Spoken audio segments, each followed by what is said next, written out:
A paz, meu querido amigo, meu querido irmão.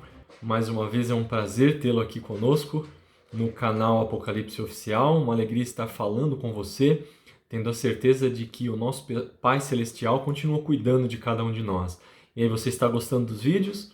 Já se inscreveu no canal? Deixe seu like, dá um pulinho também lá no site Mundo Adventista para poder baixar o livro e ter acesso também ao áudio desse livro tremendo que estamos meditando nesses vídeos, o livro O Grande Conflito. Chegamos ao vídeo 20, um grande movimento mundial. O texto para a nossa meditação encontra-se em Apocalipse, capítulo 14, e os versos 6 e 7, que diz: Vi outro anjo voando pelo meio do céu, tendo um evangelho eterno para pregar aos que se assentam sobre a terra, e a cada nação, e tribo, e língua, e povo, dizendo em grande voz: Temei a Deus e dai-lhe glória, pois é chegada a hora do seu juízo. E adorai aquele que fez o céu, a terra e o mar e as fontes das águas. Como vimos no último vídeo, a mensagem de Deus ela é pregada durante toda a história do mundo e Deus ele está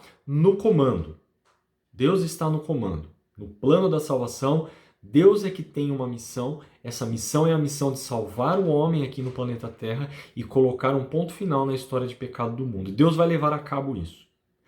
A mensagem de hoje, Ellen White diz assim: a mensagem de salvação tem sido pregada em todos os séculos, mas esta mensagem é parte do Evangelho que só poderia ser pregada nos últimos dias, pois somente então seria verdade que a hora do juízo havia chegado. Então, a mensagem de salvação tem sido pregada em todos os séculos, mas esta mensagem a qual Ellen White se refere, é a mensagem dos três anjos, as três mensagens angélicas. E especificamente a primeira mensagem, ela está dizendo, só poderia ser pregada agora nos últimos dias. E os últimos dias são esses dias, de 1844 para cá. Por quê? Porque somente agora é verdade que a hora do juízo chegou. Essa mensagem não podia ter sido pregada pelos apóstolos, não podia ter sido pregada pelos reformadores, porque a hora do juízo não havia começado. O juízo começou em 1844, portanto essa mensagem, a primeira mensagem angélica, tem que ser pregada após esse período. Isso fica muito claro quando nós estudamos também o livro de 2 Tessalonicenses. Ali Paulo estava corrigindo uma falsa ideia dos de Tessalônica, de que Cristo viria nos seus dias. Então Paulo ali diz assim, olha, não se engane, não confundam as coisas, porque Paulo ali diz que o homem da iniquidade, o filho da perdição, teria ainda que ser revelado. Quando Paulo fala que ele teria que ser revelado, Paulo estava se referindo ao desenvolvimento do seu ministério. Paulo dizia assim, olha, esse homem da iniquidade, o filho da perdição, tem que primeiramente desenvolver o seu ministério e então Cristo voltará. Portanto, Cristo só poderia ter voltado após aquele período. Qual período? Que o papado se desenvolveu. O homem da iniquidade, ali citado por Paulo, é o papado. E quando foi que terminou a supremacia papal? No ano de 1798. Portanto, Cristo só poderia voltar depois desse período. Então, isso é bíblico. Isso não é coisa, invenção da igreja, isso não é invenção de Ellen White. É algo bíblico. Paulo já dizia isso. Agora eu queria que você prestasse bastante atenção nos próximos minutos desse vídeo. Tem algo que me impressiona demais. Tem algo que mexeu muito comigo quando eu estudei e eu aprendi sobre isso. Olha só, muita gente acha que o movimento millerita começou isoladamente lá nos Estados Unidos, que Guilherme Miller foi um maluco de um fazendeiro lá que fez umas contas, chegou ao ano de 1844, começou a pregar que Jesus ia voltar, levou um monte de gente junto com ele e teve aquele grande desapontamento. Será? Como eu falei no vídeo anterior, vou repetir hoje, Deus está no comando. E perceba agora como Deus foi conduzindo isso ao longo da história, pós 1798 e antes de 1844. Em 1821, um reverendo chamado José Wolff, ele é conhecido como o missionário de todo o mundo. 3 anos depois de Guilherme Miller chegar às suas conclusões e começar a pregar sobre a volta de Cristo, ele chegou à mesma conclusão. 3 anos depois, e começou a pregar sobre a volta de Jesus. Lembre-se que Miller ele demorou bastante tempo para chegar a essas conclusões. Ele estudou durante 5 anos somente essas profecias. Depois de 9 anos somente que ele começou a pregar. Então, um bom tempo ele levou maturando essa ideia. E aqui, José Wolff, 3 anos depois de Miller chegar às suas conclusões, ele também começou a pregar sobre a volta de Cristo. E ele não cansou até que boa parte habitável do planeta Terra tivesse ouvido a mensagem do juízo. Agora olha que tremendo. Nas suas viagens, ele encontrou um grupo, os árabes do Iêmen. E ele dizia o seguinte, diz ele, acham-se de posse de um livro chamado Sira, ou Sira, que dá informações sobre a segunda vinda de Cristo e seu reino em glória, e esperam ocorrerem grandes acontecimentos no ano de 1840. É dito isso na página 362 do livro. Olha que tremendo! Quem que instruiu José Wolff? Quem que deixou esse livro escrito lá para os árabes? Dizendo que Cristo vai voltar. Grandes acontecimentos ocorreriam em torno de 1840. Na Tartária, encontrou-se crença semelhante. Isso é dito lá nos históricos de José Wolff, pelas suas viagens ao mundo. Em 1826, essa mensagem começou a ser pregada lá na Inglaterra. E disse que mais ou menos 700 pastores anglicanos estavam empenhados na pregação do Evangelho do Reino. Deus usou especialmente uma pessoa chamada Roberto Winter para pregar sobre a mensagem do juízo. Olha, começou o juízo. Vai começar o juízo de Deus. Aqui na América do Sul, um padre jesuíta católico chamado Lacunza. Então, é um católico, hein? Veja que tremendo. Ele chegou às mesmas conclusões, só que ele não podia escrever e pregar sobre isso. Então ele usava um pseudônimo para não ser descoberto e ele começou a pregar a mesma mensagem. Sabe em torno de que ano? 1825. Olha Deus conduzindo. Na Alemanha, lá no século XVIII, um pouco antes, Bengel, que era um pastor luterano, estava a fazer o mesmo. A data que ele fixou como tempo para o segundo advento diferia em poucos anos da que Miller mais tarde admitiu. Gaussen pregou a mesma mensagem na França e na Suíça.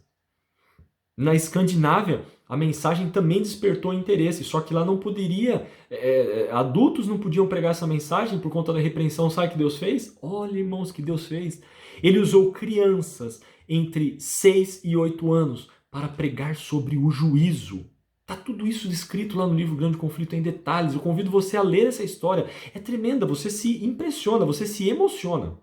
Crianças de 6 e 8 anos pregando sobre o juízo.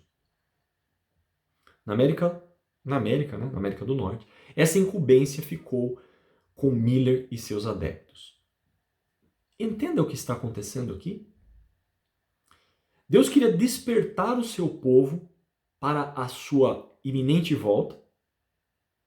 Só que Deus queria impressionar o coração das pessoas que o juízo ocorreria antes disso. E que Deus faz então? Impressiona Guilherme Miller na América, Lacunza na América do Sul, Gaussen lá na França e na Escandinávia, na França e na Suíça, José Wolff pregando no mundo inteiro, 700 pastores anglicanos, deixa livro escrito lá para os árabes. Então, o que nós vemos aqui não é um movimento isolado, não é algo que aconteceu com Guilherme Miller e seus adeptos. Não, irmãos, é Deus levantando esse movimento em torno do mundo. Que tremendo isso, irmãos. Que tremendo isso. Na América, foram muitos conversos. Nós já falamos até um pouquinho sobre isso. E, obviamente, houve a tentativa do inimigo de destruir essa obra. Ellen White diz assim na página 368. A obra, ainda que Satanás se opusesse, prosseguia firmemente, sendo a verdade do advento aceita por muitos milhares. Sabe o que mais me impressiona nessa história toda? Esses homens todos, levantados por Deus, nunca trocaram uma mensagem entre eles. Não combinaram nada. Eles chegaram às mesmas conclusões, apenas, e isso não é pouco, pelo estudo das profecias. Ao redor do mundo, Várias pessoas. Nós poderíamos aqui dar outros exemplos. Nós resumimos e trouxemos alguns. Mas ao redor do mundo, Deus levantou pessoas, movimentos, para pessoas pregando sobre o breve retorno de Cristo e a mensagem do juízo. Como sabemos, esse tempo passou. 1844 já ficou no passado há um bom tempo. E Cristo não voltou para libertar o seu povo como eles aguardavam. Mas Ellen White diz que, todavia, os propósitos de Deus se cumpriam. Estava ele a provar o coração dos que professavam estar à espera do seu aparecimento. Sabe por quê? Porque muitas pessoas não estavam de verdade com o coração nessa obra. Não estavam de verdade com o coração convertido a Cristo. Eles estavam aceitando a mensagem apenas por medo do juízo. E sabe o que Cristo estava fazendo? Provando os corações, para ver se as pessoas estavam aceitando de verdade, ou se era apenas medo. O que aconteceu foi exatamente isso. O que aconteceu é que muitos abandonaram, porque quando Cristo não veio, eles começaram a sofrer zombaria, e eles viram que agora não vai acontecer nada mesmo, não tem Jesus, não tem volta. Pronto, deixa para lá, eu vou voltar à minha vida de antes. Mas Ellen White também deixa um texto que eu queria meditar com você, que ela diz que Jesus e toda a hoste celestial olhavam com amor e simpatia para os provados e fiéis, embora decepcionados. Pudesse descerrar-se o véu que separava o mundo visível do invisível e ter-se-iam visto anjos aproximando-se daquelas almas constantes, escudando-as dos dardos de Satanás. Amém? Louvado seja Deus por isso. Os anjos estavam protegendo aqueles que tinham sofrido esta decepção. Cristo, além de conduzir o seu povo durante esse período, Deus também os protegeu dos dardos inflamados do inimigo. E Ele assim faz ainda hoje. Deus ainda está protegendo o seu povo, mesmo quando somos tentados, decepcionados, que os nossos maiores anseios não se cumprem. Deus está à frente. Deus está com seus anjos protegendo os seus filhos. Isso é muito lindo, queridos. Eu queria dizer para vocês, vocês não estão vendo o que está acontecendo no mundo como algo sem importância. As profecias estão se cumprindo rapidamente e Deus está conduzindo um povo. Não são vários, é um povo. Assim como ele levantou esse povo lá em 1844, esse movimento é o movimento que tem pregado as 3 mensagens angélicas. E Deus faz um convite para você. Se você ainda não faz parte desse povo, procure fazer. Porque é esse povo que vai concluir essa obra. E essa mensagem será pregada, queremos nós ou não. Deus tem um povo, Ele está conduzindo. Assim como Ele fez esse movimento surgir, impressionando o coração das pessoas com a mensagem do juízo, hoje Ele está dizendo para nós: eu estou voltando. O juízo está sendo concluído e em breve eu voltarei. Não tenha medo dos ataques do inimigo, porque eu estou comissionando os anjos para protegê-lo. Que essa mensagem fique no seu coração nesse momento. E que o seu coração se aqueça com a verdade de que Jesus Cristo está voltando e que Ele tenha misericórdia de nós e nos proporcione ainda um tempo de luz e graça para pregarmos esta mensagem. Que Deus te abençoe. E um forte abraço e até o próximo vídeo. Até lá.